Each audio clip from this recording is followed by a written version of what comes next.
وهو الذي أنشأ لكم السمع والأبصار والأفئدة قليلا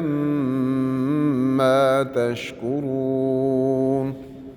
وهو الذي ذرأكم في الأرض وإليه تحشرون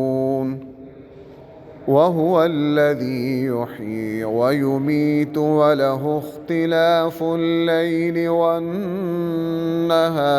أفلا تعقلون بل قالوا مثل ما قال الأولون قالوا أإذا متنا وكنا ترابا وعظاما أإنا لمبعوثون لقد وعدنا نحن وآباؤنا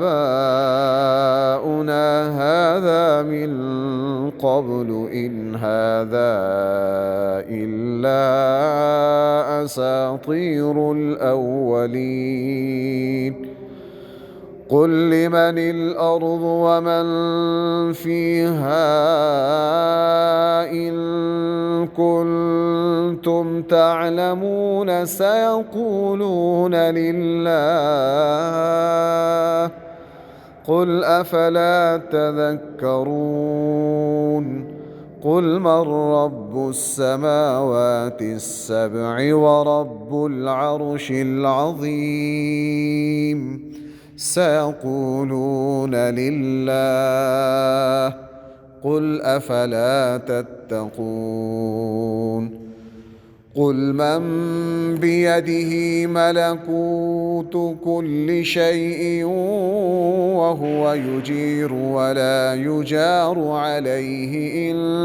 كنتم تعلمون سيقولون لله قل فأنى تسحرون بل أتيناهم بالحق وإنهم لكاذبون الله أكبر.